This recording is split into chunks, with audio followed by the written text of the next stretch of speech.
Blackwood Pines Asylum stood alone. It was a monument to forgotten suffering. Miles of untamed forest choked the approach. The near one, a mere whisper of civilization, lay a day's hard drive away. Few dared to venture near this place. Fewer still returned with their sanity intact. The asylum's reputation was a dark shroud. It clung to the local folklore like a persistent, chilling fog. Locals spoke of it in hushed tones, if they spoke of it at all. They believed the grounds were cursed, the very air tainted by the despair of those who had been confined within its crumbling walls. The structure itself seemed to defy time, yet decay was its constant companion. The building loomed against the perpetually grey sky. Its silhouette was jagged. Broken windows stared out like vacant eyes. The main gates, wrought iron twisted into grotesque shapes, were rusted shut. They sagged on their hinges, a permanent grimace. A thick, oppressive silence enveloped the grounds. It was broken only by the wind. The wind whispered through the skeletal trees. It carried with it the scent of damp earth, decay, and something else. Something indefinably ancient and malevolent. This was not a place of healing. It was a tomb where secrets were buried deep, and the dead did not rest easy. Nature had begun its slow reclamation. Ivy, thick as a man's arm, clawed at the stone walls. It sought entry through every crack and crevice. The paths were overgrown, lost beneath a carpet of weeds and fallen leaves. The air was heavy. It was thick with the weight of unspoken stories. Each crumbling brick, each shattered pane of glass seemed to hold a memory, a fragment of a life lost to madness or despair. The silence was profound. It was a living entity. It pressed in from all sides, a suffocating blanket that promised no escape, only a deeper descent into the asylum's dark heart. The structure itself was a sprawling, Gothic monstrosity. Its wings stretched out like grasping claws. Towers punctuated the skyline, their tips disappearing into the low-hanging clouds.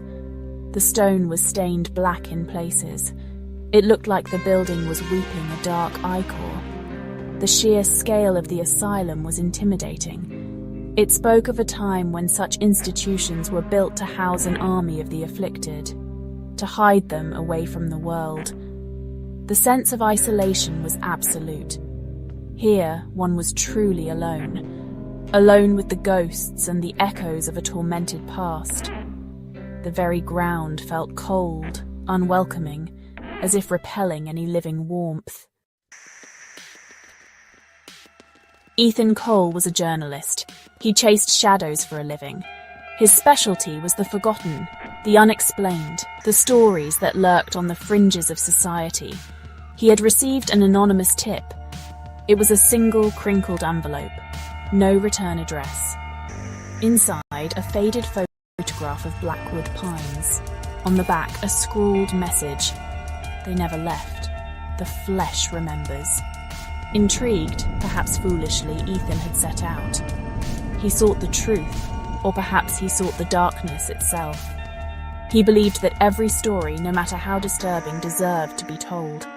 This one called to him with a siren song of untold horrors. His small, battered car was the only sign of modern life for miles. It bumped along a barely discernible track. The forest pressed in, a wall of green and shadow. Doubt gnawed at him, a familiar companion on these solitary ventures. Yet the pull of the unknown was stronger.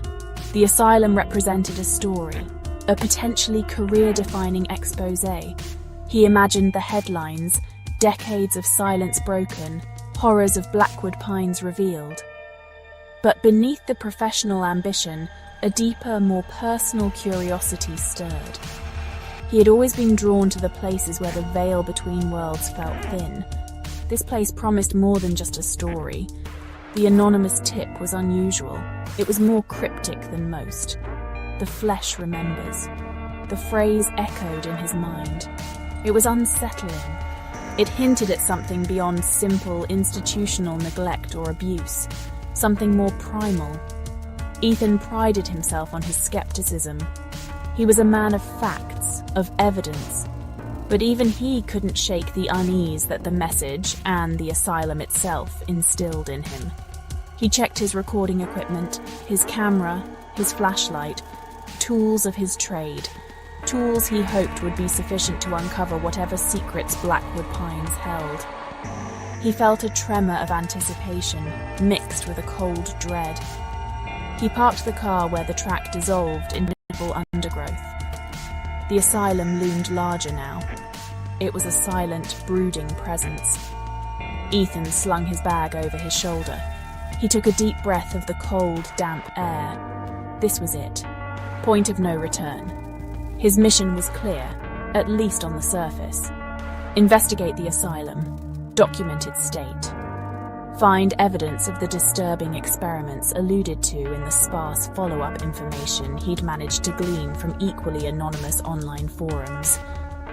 What he would actually find, he could not yet fathom. But he knew, with a certainty that chilled him, that Blackwood Pines was waiting. Prying open a decaying side door, Ethan stepped inside. The air was instantly colder. It was thick with the smell of mildew, dust, and something else.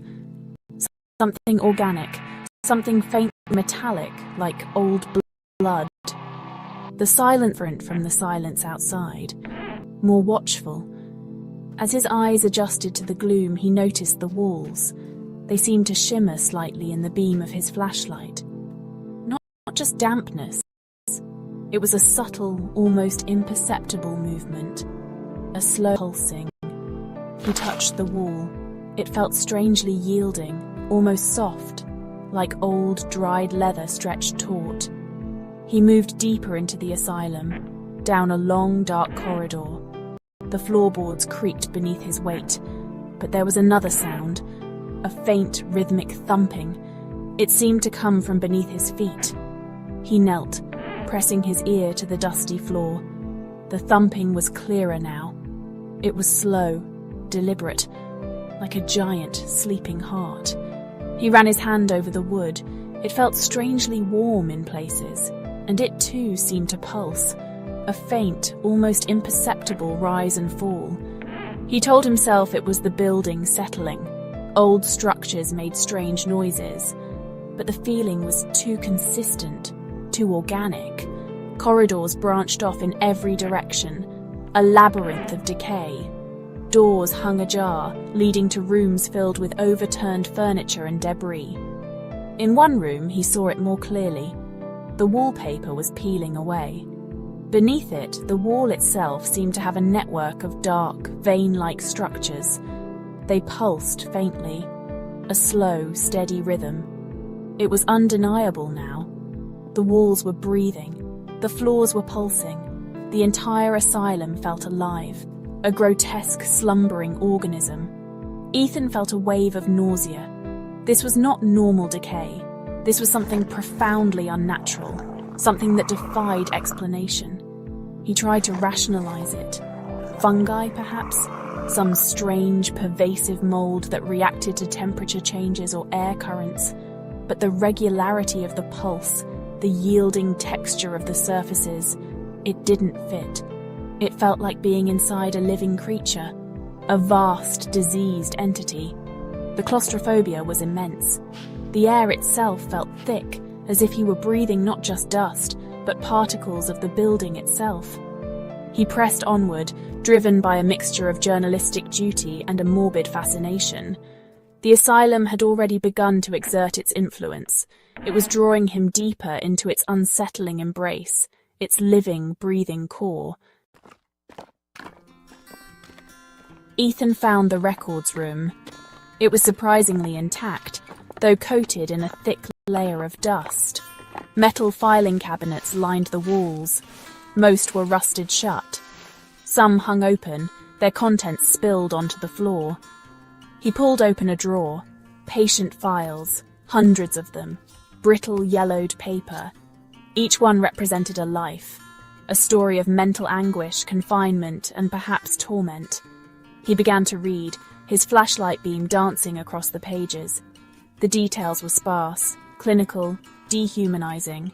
Patients were reduced to symptoms, to diagnoses, to numbers. A pattern emerged.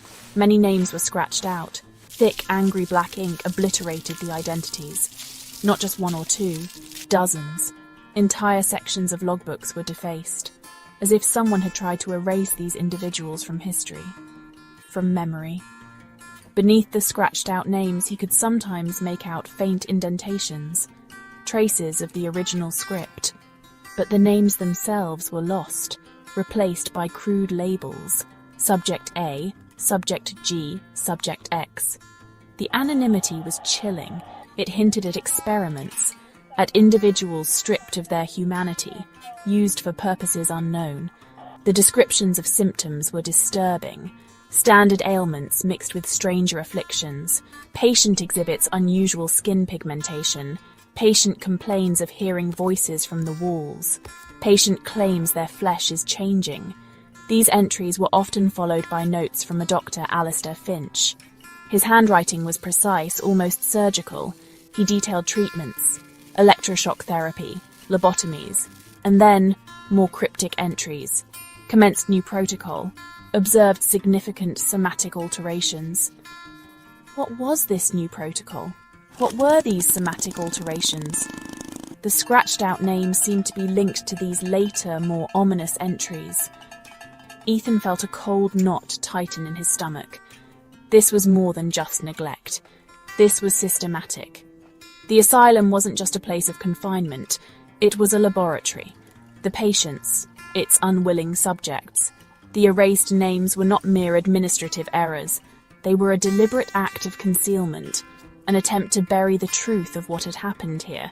But the traces remained. In the faded ink, in the lingering indentations, in the very fabric of the building itself. The asylum was not just holding on to its secrets, it was actively trying to communicate them if one knew how to listen. Section 5. Echoes of Agony. In a locked cabinet, Ethan found a collection of audio tapes, reel to reel, old, fragile. He located a dusty but seemingly functional tape player in what must have been Dr. Finch's office. With trembling hands, he threaded the first tape. He pressed play, hiss, static. Then a voice, a man's voice, distorted, full of pain. It's inside me. I can feel it, changing me.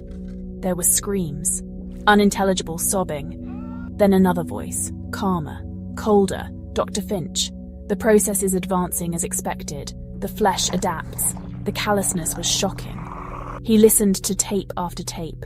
Each one was a descent into madness and suffering. Patients described their bodies changing, their skin crawling, their thoughts becoming alien. They spoke of the walls whispering to them, of the floors pulsing beneath their feet, in sync with their own racing hearts. Their testimonies mirrored Ethan's own unsettling observations. The asylum wasn't just a backdrop to their torment. It was an active participant, a catalyst, a co-conspirator in their horrific transformations. The recordings painted a grim picture of unimaginable suffering and unethical experimentation. One phrase recurred, spoken by different patients, in different tones of voice: despair, confusion, resignation. The flesh remembers, even when the mind does not. The words sent a shiver down Ethan's spine. It was the same phrase from the anonymous tip. What did it mean? What terrible truth did it hold? The tapes suggested a physical transformation, a memory embedded not in the brain, but in the very cells of the body. A horrifying biological legacy. The mind could break, could forget, but the flesh held onto the trauma. It became the trauma. Dr. Finch's voice was a constant, chilling presence on the tapes. He spoke of symbiosis, of cellular integration, of a new form of consciousness. His words were devoid of empathy. He viewed his patients not as human beings, but as specimens, as raw material for his grotesque experiments. Ethan felt sick. The air in the room seemed to grow heavier. The whispers he thought he'd imagined earlier seemed to grow louder, more insistent. The tapes were not just recordings of the past. They were a warning, a testament to the horrors that Blackwood Pines had birthed and continued to nurture. Section 6. The Epidermal Choir.